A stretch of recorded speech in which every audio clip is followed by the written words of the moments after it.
अस्सलाम वालेकुम। Dream abroad consultant की तरफ से एक दफ़ा फिर खुश आमदीद। इस वीडियो में हम चेक करेंगे कि पुर्तगाल का जो D7 वीज़ा है, जो कि बहुत एक ज़्यादा हॉट टॉपिक है।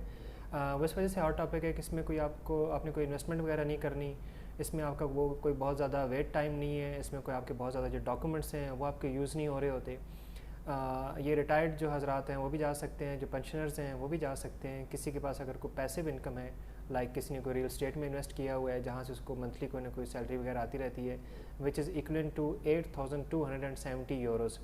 उसके बराबर अगर उसको पर मंथ कुछ ना कुछ आ रहा है तो वो इस वीज़ा कैटेगरी के लिए अप्लाई कर सकता है। अब इस वीज़ा कैटेगरी में हम देखेंगे कि हमारे पास जो डिटेल्स हैं वो कौन कौन सी हैं, क्योंकि इसमें ये तो एक बेसिक चीज़ है जो कि तकरीबन हर बंदे को पता है कि D7 में ये होता है। लेकिन अब हमने ये देखना है कि इसमें आपको जो बेनिफिट्स हैं सबसे पहले D7 में वो आपको कौन से मिलेंगे। तो जो सबसे पहला बेनिफिट है वो ये है कि पुर्तगाल क्योंकि एक शेंजन स्टेट है, तो अगर आप पुर्तगाल का D7 वीज़ा लेकर जा रहे हैं तो शेंजन की जितनी स्टेट्स हैं आप वहाँ पर मूव हो सकते हैं, वहाँ पर रह सकते हैं, काम कर सकते हैं, स्टडी करना चाहें स्टडी कर सकते हैं। इसके अलावा अगर अपनी फैमिली को वहाँ पर बुलाना चाहें तो वो भी आप बुला सकते हैं। नेक्स्ट जो इसका सबसे बड़ा बेनिफिट है वो ये है कि इनिशियली D7 वीज़ा आपका 1 साल के लिए आपको इशू किया जाता है। उसके बाद इसकी फ़र्दर एक्सटेंशन आप करा सकते हैं मज़ीद 2 साल के लिए, और फिर मज़ीद इसी तरीके से 2 साल के लिए एक्सटेंशन करा सकते हैं आप। अगर आप लीगली वहाँ पर रहते हो, अगर आपको 5 साल हो जाएँ तो उसके बाद आप PR परमानेंट रेजिडेंसी के लिए अप्लाई कर सकते हैं, which is eventually is a gateway to citizenship. तो उसके बाद आप डेफिनेटली पुर्तगाल की जो सिटीज़नशिप है वो विन कर सकते हैं। सिटीज़नशिप डेफिनेटली आपको पासपोर्ट मिल जाएगा। One of the most powerful passports in the world पुर्तगाल उसमें आता है, जिसमें आपका तकरीबन 161 कंट्रीज़ में आप वीज़ा फ्री या वीज़ा के साथ आप जो ट्रैवल है वो कर सकते हैं। तो ये D7 के कुछ जो है बेनिफिट्स हैं वो हैं। अगर आप पुर्तगाल में रह रहे हैं, D7 वीज़ा आपने ले लिए और आप पुर्तगाल में पहुंच गए हैं, तो वहाँ पर आपको क्या कुछ बेनिफिट्स होंगे। उसमें सबसे पहले तो ये होगा कि आपको जो हेल्थ सर्विसेज हैं आप उनसे इस्तेफ़ादा हासिल कर सकते हैं। वहाँ पर उनके जो वोकेशनल ट्रेनिंग सेंटर्स हैं वहाँ पर आप एडमिशन वगैरह ले सकते हैं। उसका जो लीगल सिस्टम है आप उसको यूज़ कर सकते हैं। आप वहाँ पर अपना बिज़नेस वगैरह जो है वो रजिस्टर करा। अच्छा, इसमें जो नेक्स्ट आपके पास एडवांटेज है वो आपके पास फैमिली रीयूनिफिकेशन है। Now what is this family reunification? इसका मतलब ये है कि अगर आपके पास D7 वीज़ा है तो आपकी जो फैमिली है वो भी एंटाइटल्ड है कि उसको भी D7 वीज़ा के तहत वो जा सकते हैं आपके साथ। अच्छा, इसमें कौन कौन जा सकता है? सबसे पहले आपके स्पाउस या जो लॉ पार्टनर हैं, या फिर अगर आप किसी भी तरीके से आप साथ रह रहे हैं, आपके लीगल जो पार्टनर्स हैं वो आपके साथ जा सकते हैं। दैन 18 साल से कम जो आपके बच्चे हैं वो आपके साथ जा सकते हैं। फिर आपके पेरेंट्स या आपके स्पाउस के पेरेंट्स, लेकिन ये आपने प्रूव करना होगा कि वो आपके ऊपर डिपेंडेंट है, वो भी आपके साथ जा सकते हैं। दैन उसके बाद अगर आपके कोई माइनर सिबलिंग्स हैं, मतलब बहन भाई छोटे हैं, छोटे से मुराद ये होगी कि 12-14 साल से उनकी कम अगर एज है तो वो भी आपके साथ जा सकते हैं। सबसे बड़ा एक एडवांटेज है वो ये है। बाद आपका फ़ायदा है D7 वीज़ा का वो ये है कि आपके पास ऑप्शन है कि आप इसमें NHR रेजिडेंट बन सकते हैं, नॉन हैबिचुअल रेजिडेंट। अच्छा, नॉन हैबिचुअल रेजिडेंट का फ़ायदा क्या है? नॉन हैबिचुअल रेजिडेंट का फ़ायदा ये एक टैक्स स्कीम है पुर्तगाल की, कि अगर आप इसमें आ जाते हैं तो आप पुर्तगाल से बाहर जो कुछ अर्न कर रहे हैं उस पर आपका जो टैक्स है वो कम डिडक्ट होता है पुर्तगाल में, एज़ कम्पेयर टू अगर आप जो कुछ अर्न कर रहे हैं वो पुर्तगाल में मौजूद है।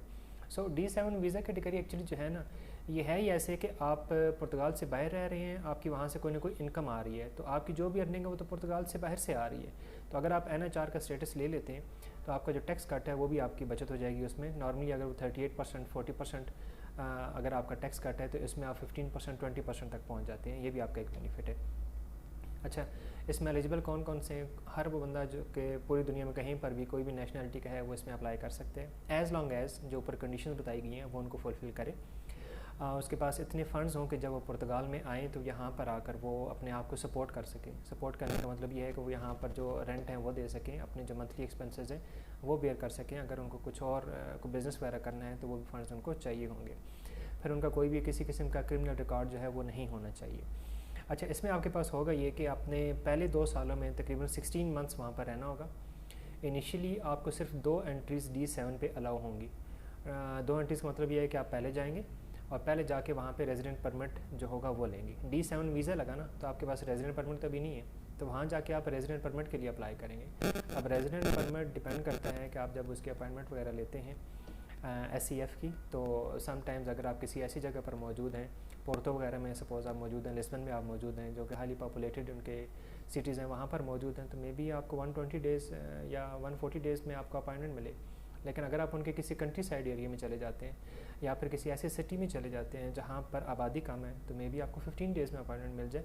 तो वो डिपेंड करता है कि आपको जो रेजिडेंट परमिट है आपने कहाँ से लेना है, कहाँ से आप अप्लाई कर रहे हो, उस पर ये चीज़ें डिपेंड कर रही होती हैं। अच्छा, नेक्स्ट इसके बाद अब आपके पास जो आ जाता है वो ये आ जाता है कि एप्लीकेशन प्रोसेस और इसकी जो टाइम लाइन है वो तकरीबन किस तरीके से चलती है।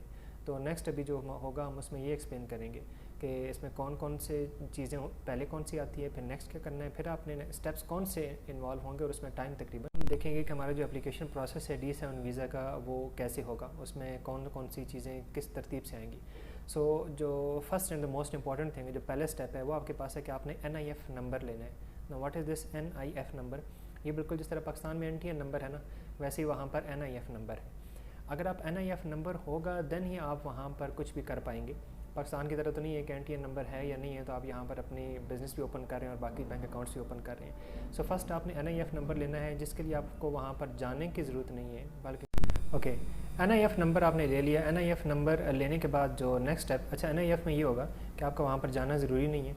आप सिंपल किसी भी एक लॉयर को पाकिस्तान में बैठे हुए या फिर आप जहाँ पर ही मौजूद हैं पूरी दुनिया में, वहाँ पर बैठे हुए आप यहीं से पावर ऑफ अटर्नी उनको दे देंगे और वो आपके बिहाफ पे NIF नंबर ले लेंगे।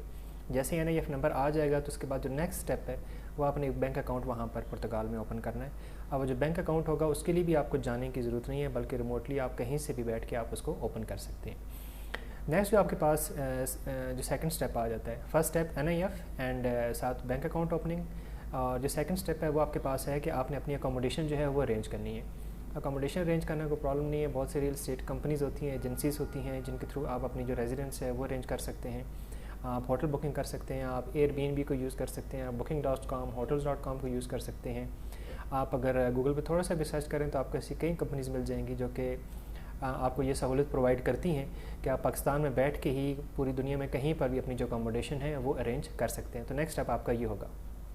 अच्छा, नेक्स्ट जब ये सारी चीज़ें हो जाएंगी और NIF नंबर भी आपके पास आ जाएगा, बैंक अकाउंट डिटेल्स भी आपके पास आ जाएंगी, अकोमोडेशन का कंप्लीट आपके पास कॉन्ट्रैक्ट भी आ जाएगा, आपने उसको इनिशियल पेमेंट भी कर दी होगी, आपने कॉन्ट्रैक्ट साइन कर चुके होंगे रिमोटली ही या फिर आपके बिहाफ पे कोई ना कोई कंपनी पुर्तगाल में आपके लिए ये काम करेगी, लेकिन डेफिनेटली उसके सर्विस चार्जेस होने हैं, ये भी आपने चीज़ें ध्यान में रखनी है।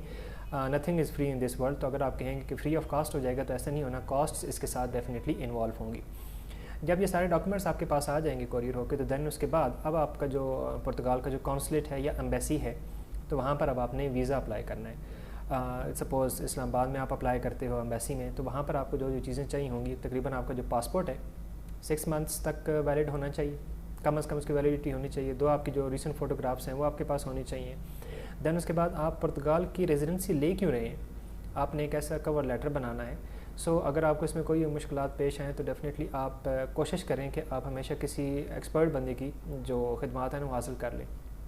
हम ये नहीं कह रहे कि आप हमारे थ्रू ही कराएं, लेकिन आप जिसके थ्रू भी कराएं कम से कम कोई ऐसा बंदा हो जिसको ये सारी चीज़ें पता हों, जो पहले ये केस हैंडल कर रहा हो या फिर उसको पता हो कि वीज़ा के डॉक्यूमेंट्स किस तरीके से बनते हैं, बजाय इसके कि आप ये सोचें कि भाई मैं वहाँ पर जा रहा हूँ पुर्तगाल में तो मैंने किसी को 20-25 हज़ार रुपया फ़ाइल प्रिपरेशन का नहीं देना या 50,000 रुपये किसी को फ़ाइल प्रिपरेशन का नहीं देना, तो उसमें अपनी खुद गलतियाँ करके आ जाएंगे तो आपकी टाइम लाइन जो है वो फिर एक्सटेंड होती जाएगी, मिस्टेक्स करते जाएंगे, फिर जैसे जैसे मिस्टेक्स वो होती जाएंगी तो उसको रेक्टिफाई करने के लिए बार बार आप कॉन्सुलेट आते जाते जाएंगे। तो इसलिए बेहतर ये है कि आप किसी भी कंसल्टेंट की जिस पे आपको ट्रस्ट हो आप उसकी खिदमत हासिल कर लें, अदरवाइज़ आपको पहले ये सारी चीज़ें खुद से सीखनी पड़ेंगी। देन उसके बाद आपके पास जो नेक्स्ट चीज़ है वो हेल्थ इंश्योरेंस है जो कि वैलिड हो पुर्तगाल में। उसके बाद आपके पास एफिडेविट्स हैं कि भाई ठीक है मैं अपने आप को वहाँ पर सपोर्ट कर सकता हूँ और ये इस तरीके से मेरे पास ये फ़ंड्स जो हैं ये आ रहे हैं। आपका क्रिमिनल रिकॉर्ड सर्टिफिकेट जिसको हम पुलिस क्लियरेंस सर्टिफिकेट पाकिस्तान में बोलते हैं, ये आपके पास होना चाहिए। ट्रैवल इंश्योरेंस यहाँ से वहाँ की होनी चाहिए, इनिशियली 90 डेज़ की होती है, 1 ईयर की हो जाए तब भी ठीक है। देन उसके बाद आपके पास बैंक स्टेटमेंट होनी चाहिए, अकाउंट मेंटेनेंस सर्टिफिकेट आपके पास होनी चाहिए। आपके पास होटल रिजर्वेशन की आपको ज़रूरत नहीं है क्योंकि आपके पास अकोमोडेशन कॉन्ट्रैक्ट आप पहले से ले चुके हो, ओरिजिनल वो आपके पास मौजूद है। फ़्लाइट जो है वो आपके पास होनी चाहिए, इटिनरी आपके पास वो डेफिनेटली मौजूद होनी चाहिए। तो ये चीज़ें आपके पास तकरीबन हों तो आप उसमें वीज़ा अप्लाई कर सकते हैं पुर्तगाल का जो कौंसलेट है वहाँ पर। अच्छा, ये तो अब यहाँ पर आपका वीज़ा लग गया D7। अब D7 वीज़ा अगर आपके पास लग गया तो अब आपने वहाँ पर पुर्तगाल में आप चले गए। अब 2 ऑप्शंस हैं, या तो आप अकेले मूव कर गए हो या फिर आपने जैसे ही आपको D7 वीज़ा मिला साथ ही आपने फैमिली का भी अप्लाई कर दिया, फैमिली रीयूनिफिकेशन की वजह से। अगर आप जैसे भी हुआ दोनों ऑप्शन में से कोई एक आपने यूज़ किया और आप वहाँ पर पहुँच गए तो अब आपके पास जो नेक्स्ट स्टेप आएगा वो आएगा कि अब आपने रेजिडेंट परमिट लेना है पुर्तगाल में, क्योंकि अभी तक आपके पास वीज़ा है। तो आप उसके लिए जो चीज़ें चाहिए होती हैं वो कौन कौन सी हैं जी, वो मैं आपको बता देता हूँ। इसमें आपको पासपोर्ट चाहिए, वो वाला जिसके ऊपर D7 वीज़ा लग चुका है।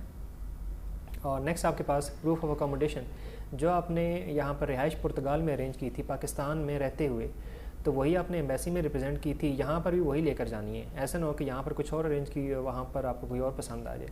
तो ऐसा नहीं है, जब तक आपके पास रेजिडेंट परमिट नहीं है आपने उसी अकोमोडेशन में रहना है। देन उसके बाद जो आपने बैंक स्टेटमेंट यहाँ पे रिप्रेजेंट की थी वही वहाँ पर रिप्रेजेंट करनी है, सेम सारी, कुछ उसमें तब्दीली या चेंजेस कुछ उसमें नहीं होने चाहिए। देन उसके बाद जो हेल्थ इंश्योरेंस आपने पुर्तगाल में रहते हुए जब पुर्तगाल में पहुँचेंगे हेल्थ इंश्योरेंस लेंगे, तो ये सारी चीज़ें आप लेकर जाएंगे। तो उसके बाद आपका ये होगा कि वहाँ पर जो रेजिडेंट परमिट है वो आपको दे दिया जाएगा। अच्छा, जो D7 वीज़ा और जो रेजिडेंट परमिट है इसका जो टोटल तकरीबन जो टाइम फ्रेम लग जाता है, आप अगर ख़ुद से ये सारे डॉक्यूमेंट्स प्रिपेयर करें, NIF नंबर आप लें, आप वहाँ पर बैंक अकाउंट ओपन कराएं, आप वहाँ पे अकोमोडेशन लें, तो इसमें अगर कोई बंदा एक्सपर्ट है जो कि इन चीज़ों को जानता है तो वो 30 डेज़ में कर लेगा। अदरवाइज़ में भी आप इसी में 2 से 3 महीने या 4 महीने ले लें। नेक्स्ट जब आप वीज़ा अप्लाई करते हैं और वीज़ा के जो डॉक्यूमेंट्स हैं वो प्रिपेयर करते हैं, तो एम्बेसी वीज़ा डिसीजन और वीज़ा एप्लीकेशन ये तकरीबन 60 डेज़ ले लेते हैं। ये कोई हार्ड एंड फास्ट रूल नहीं होता। आप कभी भी किसी भी एम्बेसी को या कॉन्सुलेट को आप अपनी तरफ से नहीं कह सकते कि वो जल्दी करें। एम्बेसी की चारदीवारी के अंदर तो कॉन्स्टिट्यूशन ऑफ पाकिस्तान भी लागू नहीं होता ना, तो वहाँ पर तो उनके अपने रूल्स एंड रेगुलेशंस हैं। वो अगर 60 डेज़ बता रहे हैं तो वो 30 डेज़ में भी डिसीजन ले सकते हैं, वो 90 डेज़ भी कर सकते हैं। ये फैमिली, ये जो आपके पास एम्बेसी है इसकी अपनी जुरिस्डिक्शन है, उसको कोई बंदा इन्फ्लुएंस नहीं कर सकता। बहरहाल ये एक जो रफ सी टाइम लाइन है वो आपको बताई जा रही है। देन वहाँ पर रेजिडेंट परमिट का वही है कि अगर आप किसी पॉपुलर सिटी में जाएंगे तो आपका तकरीबन 120 डेज़ लग सकते हैं अपॉइंटमेंट में। और अगर आप किसी कंट्री साइड एरिया, जिसको हम यहाँ पर देहात या गांव या टाउन्स कह देते हैं या छोटे शहर कह देते हैं, कंट्री साइड एरिया में अगर आप चले जाते हैं तो वहाँ पर जो आपका टाइम लगेगा वो तकरीबन 15 से 20 डेज़ में आपको जो अपॉइंटमेंट है वो भी मिल सकती है। अच्छा, अब इसमें जो नेक्स्ट चीज़ आ जाती है वो ये है कि आपने वहाँ पर रहते हुए कौन कौन सी चीज़ें जो हैं उनको फुलफ़िल। D7 वीज़ा के लिए जो डॉक्यूमेंट्स हैं ना वो तो कम है, और इसकी जो है कॉस्ट है वो भी तकरीबन 50 यूरो से लेकर 350 यूरोस पर एप्लीकेंट वो वेरी करती है। जो एक्चुअल कास्ट है वो आपके पास है कि अगर आपने जो सर्विसेज ली है ना NIF लेने के लिए, या फिर आपका बैंक अकाउंट ओपन करने के लिए, या फिर अकोमोडेशन लेने के लिए, या फिर यहाँ पर आपने जो कंसल्टेंट की खिदमत ली हैं वो फिर वहाँ पर जाना, तो ये सारी की सारी चीज़ें एक्चुअली जो कास्ट है वो ये होती है। अदरवाइज़ 50 यूरो या 350 to 350 यूरोस भी ये कितनी बड़ी कास्ट नहीं जो कि आपको करनी पड़ती है। अच्छा, D7 कुछ साथ ऑब्लिगेशंस भी लेकर आता है। ये नहीं है कि D7 मिल गया था वो आपकी मर्ज़ी है, जब मर्ज़ी आप पुर्तगाल जाएँ, जब मर्ज़ी आप वापस आएँ, ऐसे नहीं है। फ़र्स्ट कंडीशन, पहले 2 साल में मतलब पहले 24 महीनों में 16 महीने आपने हर सूरत में पुर्तगाल में रहना है। First condition is this. अच्छा, ये आपने फुलफ़िल कर ली, उसके बाद आप वहाँ से सपोज़ वापस आ गए पाकिस्तान 1-2 महीने के लिए, लेकिन 6 मंथ्स कंसेक्टिवली आप वहाँ से आउट नहीं रह सकते। ये चीज़ आपने ज़हन में रखनी है। ये जब पहले 2 साल गुजर जाएंगे, इसके बाद हर 3 साल में मतलब हर 36 महीनों में से 28 महीने आपने वहाँ लाजमी रहना है। अब अगर एक मोटा सा हिसाब लगाया जाए, 36 महीने में से 28 महीने आप वहाँ पर रह रहे हैं, तो पीछे बच जाते हैं 8 महीने। लेकिन वो 8 महीने आप एक ही दफ़ा आउट नहीं हो सकते। आपने एक ही दफ़ा 8 महीने के लिए आउट हो गए तो मे बी रेजिडेंट परमिट आपका ख़त्म हो जाए, इनवैलिड हो जाए वहाँ पर। तो ये आपने जहन में रखना है कि आपने जब भी आउट होना है 6 मंथ्स के से लेस के लिए आउट होना है। आप सपोज़ पुर्तगाल से निकले तो 4 महीने आपने पाकिस्तान में गुजारे, वापस चले गए, you are good to go, बिल्कुल आप कर सकते हैं। और फिर दोबारा आप कुछ अर्से के बाद वापस आए, 4 महीने के लिए, 4 महीने आपने पुर्तगाल से बाहर गुजारे, फिर वो वापस चले गए, तब तक आप ठीक हैं। लेकिन अब तीसरी बार आप वापस नहीं आ सकते हैं। क्यों? क्योंकि जो 8 महीने का मार्जिन था वो आप कंप्लीट कर चुके हैं। सो D7 के लिए ये ऑब्लिगेशन हैं जो कि आपने करनी है। बाकी इसमें ये बहुत ज़बरदस्त स्कीम है उन लोगों के लिए जिनके पास पैसिव इनकम का कोई भी सोर्स मौजूद है। पैसिव इनकम का मतलब ये है कि जिसमें उन्होंने ख़ुद काम नहीं करना होता, उन्होंने प्रॉपर्टी परचेज़ कर लिया, वहाँ से रेंट आ रहा है, उनके पास एग्रीकल्चरल लैंड है, वहाँ से उनको कोई इनकम आ रही है, उनके पास कोई ई-कॉमर्स का बिज़नेस है, ठीक है, और वहाँ पर उनके स्टोर जो है वो रन हो रहा है, और उनको वहाँ पर एक स्पेसिफिक उनको काम करने की ज़रूरत नहीं है, बस उनकी टीम जो है वो उसको हैंडल कर रही है, वहाँ से आ रहा है। इसके अलावा उन्होंने कहीं पर भी कोई इन्वेस्टमेंट्स की हुई हैं किसी बिज़नेस में, तो उस बिज़नेस से उनको नेट प्रॉफिट आ रहा है। कोई भी पैसिव इनकम जिसमें इंसान को काम करने की ज़रूरत ना पड़े और उसको इनकम आ रही हो, लेकिन कम अज़ कम 8,270 8,270 यूरोस बताया, रफली आप 9,000 यूरोस में रख लें कि 9,000 यूरोस के इक्विवेलेंट आपके पास पेमेंट जो है वो आनी चाहिए। पर एनम की बात हो रही है, ठीक है, एनुअली कम से कम इतनी इनकम जो है वो आपके पास आ रही हो। अगर ये आ रही है तो देन आप बिल्कुल इस D7 वीज़ा के लिए एलिजिबल हैं और अप्लाई कर सकते हैं। अगर आप इस D7 वीज़ा के लिए हमारी किसी भी किस्म की खिदमात अगर दरकार हैं तो नीचे व्हाट्सएप नंबर लिखा हुआ आ रहा है, आप वहाँ पर हमसे कांटेक्ट कर सकते हैं। लेकिन काइंडली कांटेक्ट करने से पहले ये वीडियो एक दफ़ा सारी देख लीजिएगा, क्योंकि इसमें सारे स्टेप्स आपको तरतीब से बताए गए हैं। ऐसा ना हो कि जब आप व्हाट्सएप पे हमसे कांटेक्ट करें तो दोबारा आपका मैसेज यही आए कि D7 वीज़ा की डिटेल्स बता दें, वीडियो देख के आए हैं। तो अगर वीडियो देख के आए तो डिटेल्स तो सारी आपको बता दी गई हैं। हाँ, अब अगर आपने प्रोसेस स्टार्ट करना है तो डेफिनेटली हमारे सर्विस चार्जेस होंगे, वो हम लेंगे। But keep it in mind, हमने आपके बिहाफ पे काम करना है। आप हमारे ऊपर कुछ शराइत लागू नहीं कर सकते कि मुझे 2 महीने में काम चाहिए, मुझे 3 महीने में काम चाहिए, नॉट लाइक दैट। हम आपके बिहाफ पे NIF नंबर ले रहे हैं, हम आपके बिहाफ पे आगे अकोमोडेशन ले रहे हैं, हम आपके बिहाफ पे आगे बैंक अकाउंट्स ले रहे हैं, हम आपके बिहाफ पे यहाँ पर डॉक्यूमेंट्स प्रिपेयर कर रहे हैं। तो उसमें आपने कुछ शराइत लागू आप नहीं कर सकते। यहाँ पर हमारे डेफिनेटली सर्विस चार्जेस होंगे, क्योंकि हमारे सर्विसेज का बिज़नेस है और वो कोशिश यही की जाती है कि जितनी जल्दी काम हो सके वो हो। लेकिन कुछ चीज़ें हमारे दायरे इख्तियार से भी बाहर होती हैं। तो काम आपका 2 से 3 महीने अगर है तो मे बी वो 3.5 महीने लग सकते हैं, 4 महीने लग सकते हैं। तो अगर इस सिलसिले में अगर आप D7 वीज़ा अप्लाई करना चाहते हैं तो आप अप्लाई कर सकते हैं, हमसे रुजू करें। Thank you ji, thank you very much. Next video में हम देखेंगे कि नॉर्वे में अगर आपने फ्री एजुकेशन लेनी है, मास्टर्स में ट्यूशन फ़ीस 0 के साथ जाना है तो उसकी क्या डिटेल्स हैं, उसके लिए कौन से डॉक्यूमेंट्स चाहिए, उसकी टाइमलाइन क्या है और उसमें जो कॉस्ट्स हैं यहाँ से जाने की वो कौन कौन सी इन्वॉल्व है। Thank you ji.